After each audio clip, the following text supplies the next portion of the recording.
Bueno, señores, es momento de hablar de salud y un tema que está muy en boga es el Zika, pero ¿por qué no? Hay que decir que estamos en un tiempo epidemiológico, por lo que el dengue y la chikungunya también están sobre el tapete, pero sobre todo con el Zika y con la chikungunya hay mucho que aprender en la República Dominicana. Y tenemos con nosotros a la doctora Argelia Ibar Muñoz. Ella es médico patóloga investigadora con un PhD en ciencias y es directora del Laboratorio de Patología Molecular Medipad. Y actualmente tiene fondos de el Ministerio de Educación Superior para trabajar e investigar sobre dos casos que a nosotros nos interesan muchísimo, que es sobre la chikungunya y sobre el Zika, sus efectos en la población local. Muchísimas gracias por estar aquí. Imagino que no tiene muchos elementos todavía sobre el Zika, pero sí sobre la chikungunya, así que vamos a comenzar hablando sobre esta enfermedad. ¿Qué se ha podido recoger? Buenos días antes que nada y gracias por la invitación.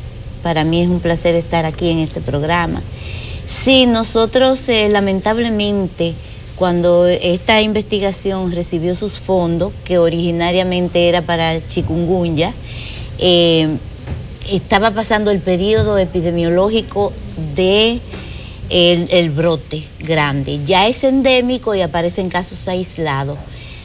Nosotros pudimos recoger algunos casos de chikungunya, pudimos secuenciar el virus. Por ende podemos ya saber de dónde viene. Tú sabes que los virus se originan en una región, sobre todo en África, y cuando salen de esa región, cogen para Asia, el virus cambia, muta, para adaptarse al vector, al nuevo ambiente y a la genética del huésped. ¿Desde dónde viene el que nosotros tuvimos aquí en nuestro país? Asiático, igual que el dengue. Nuestro virus es el mismo que se ha expandido por África, del mismo árbol filogenético en todas las Antillas y en América. Entonces, dependiendo de esas regiones, porque es un mecanismo de interacción que tiene el virus con el huésped, nosotros tenemos constituciones genéticas diferentes que los asiáticos y que los africanos. Entonces, o se intensifican las manifestaciones, o cambian, o surgen nuevas manifestaciones. Y dentro de chikungunya lo que más hemos estudiado es el periodo crónico de las manifestaciones artríticas y del daño que hace la chikungunya a las articulaciones. ¿Qué se logró identificar ahí? Bueno, se había propuesto, muchos investigadores habían propuesto que chikungunya se alojaba en los tejidos y que por ende habían lo que se llaman reservas virales, como ocurre por ejemplo con el herpes, la culebrilla, el herpes labial, que el virus se queda en el organismo y se reactiva cada cierto tiempo. Hasta ahora yo no he tenido la oportunidad de identificar santuarios virales en los tejidos que hemos estudiado, pero sí tenemos datos muy interesantes en relación al sistema inmunológico per se de los pacientes que han sido afectados grandemente sus articulaciones, por lo que le quedan esos dolores artríticos crónicos, cuál es el mecanismo inmunológico que los produce y su vínculo con los grupos sanguíneos y algunos grupos genéticos. Eso quiere decir, por ejemplo, que una persona de un grupo sanguíneo determinado puede ser pasible a que los efectos duren por mucho más tiempo. Eso para traducirlo a la gente que nos está viendo. Exacto. Y que tal vez no entiende. Esas han sido propuestas que han hecho los investigadores, que tiene que ver, ahora bien, tenemos que decir que todavía nosotros somos un gran laboratorio, los humanos, de investigación, y se hacen propuestas y se postulan tesis, eso hay que demostrarlo, porque una de las características pudiera ser que en nuestra población predomine mucho un grupo sanguíneo, bueno, y que sean vínculos epidemiológicos que después no se puedan demostrar, pero mientras tanto eso está dentro de los puntos de mi tesis. Cuando se hablan de grupos sanguíneos, me llega a la cabeza uno de los que encuentro que son más comunes, que es A positivo. El O es el más común y el A también es. Y cuando han identificado el virus de una manera más agresiva, ¿en qué grupo sanguíneo la han identificado? Se han identificado las formas más agresivas en los grupos B. ¿Hay alguna situación por la que entiendan que se puede dar? ¿Han avanzado en ese sentido? Bueno, no hay ninguna explicación específica. Yo tengo algunas sospechas inmunológicas, porque tú sabes que en el organismo se da lo que se llama el mimetismo inmunológico. O sea, cuando una cosa se parece a la otra, puede ser que los anticuerpos que elaboren las personas del grupo B tengan algún cruce con los elaborados contra la chikungunya y eso le haga daño a los propios tejidos. Pero en relación a eso habría que seguir investigaciones más verticales, porque ahora lamentablemente en nuestro país nosotros no contamos con los recursos adecuados para poder ahondar tanto, pero sí tenemos que tener nuestro propio registro. En cada época epidemiológica debiéramos de tipificar el dengue, debiéramos de saber cuáles son los serotipos que andan circulando y debiéramos de saber cómo es la interacción del dengue con el grupo genético dominicano, porque eso tiene que ver, no es solamente lo que se ha dicho, que es culpa de los médicos, que no hacen los diagnósticos, que es salud pública, no.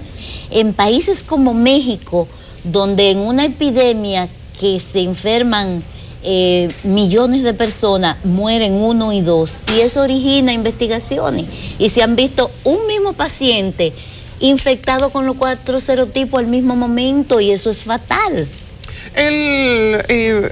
Usted habló, déjeme terminar ese tema para volver sobre ese que usted dice, porque me parece bastante interesante, pero esas personas que se quedan todo el tiempo con esa artritis reumatoide, que usted dice que es crónica, ¿por cuánto tiempo permanece? Porque inicialmente había dicho que los efectos de la chikungunya pueden ser a mediano plazo, más no a largo plazo, sí, como hemos visto aquí, que hay personas que incluso han durado muchísimo más tiempo del que se supone que debe durar y continúan todavía con los problemas de artritis reumatoide. Artritis, vamos a decir, porque la artritis reumatoide es un tipo muy específico. No, eso es verdad. Pero hay cientos de tipos de artritis, que es inflamación de la articulación. Estos pacientes con artritis, que pudiera llamarse del tipo reumatoide si queremos, se hacen crónicos.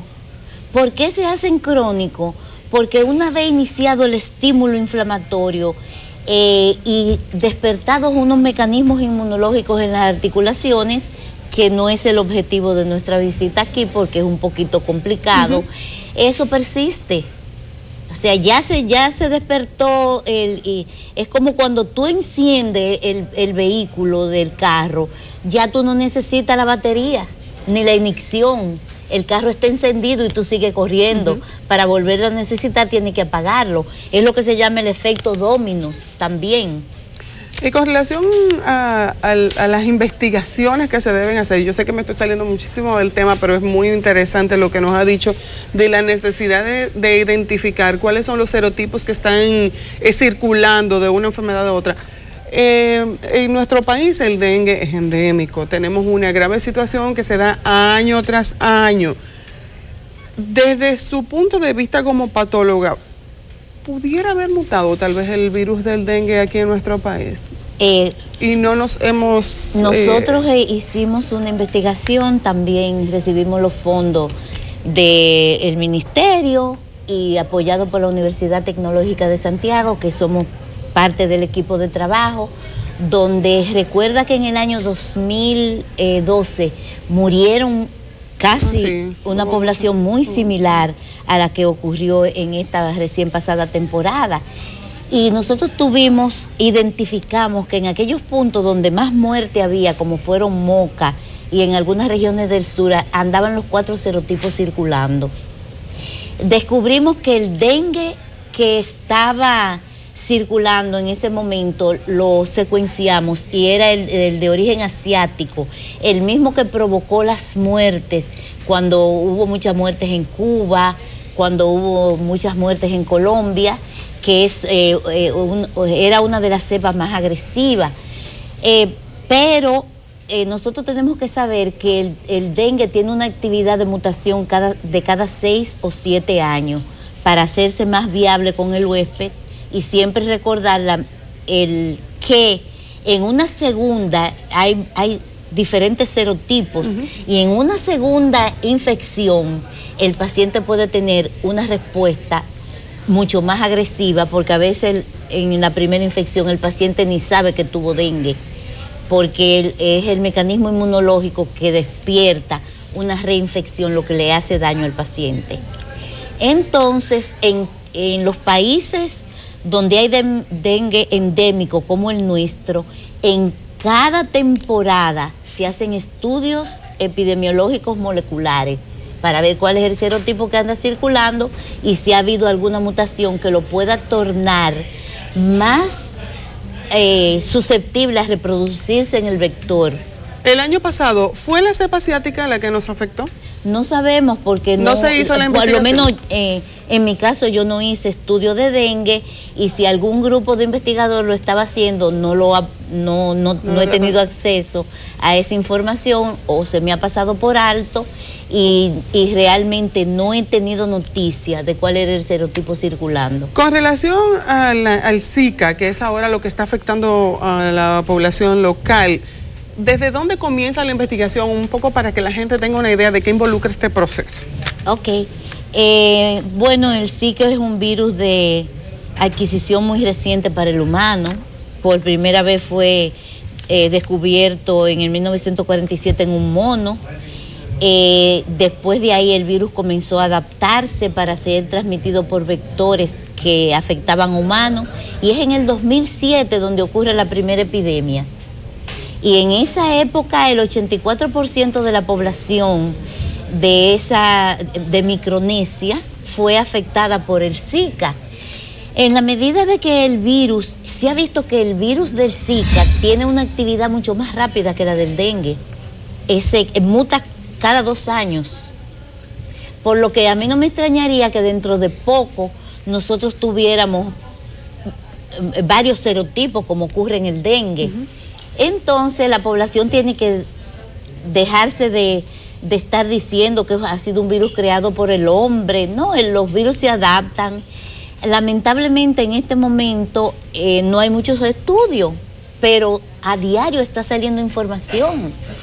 ¿Con qué se está vinculando el Zika? Se están tratando de estandarizar pruebas, porque existen pruebas y de hecho ya el mismo CDC, el Centro de Enfermedades Infecciosas de los Estados Unidos, que es el que pone las reglas para todos nosotros, porque nosotros no tenemos estos centros de estudio, ya ha elaborado un protocolo para hacer pruebas, sobre todo en mujeres embarazadas, por sus vínculos que tiene con la microcefalia. Pero en el momento no existe en el mercado una prueba estandarizada científicamente y regulada por la FDA para el Zika, por lo que eso requiere varios niveles. Entonces, nosotros no estamos autorizados a decir, esa paciente dio positiva para el Zika, sino esa paciente dio positiva para una prueba que yo le hice por el Zika y es sospechosa de que tenga el virus. Ok. Ya para finalizar, porque no tenemos más tiempo, ¿cuándo pudiera haber resultados que nos permitan tomar una decisión con respecto a esa enfermedad en el aspecto médico? Bueno, nosotros no podemos predecir, porque muchas veces los investigadores comenzamos con una tesis y terminamos con otros resultados.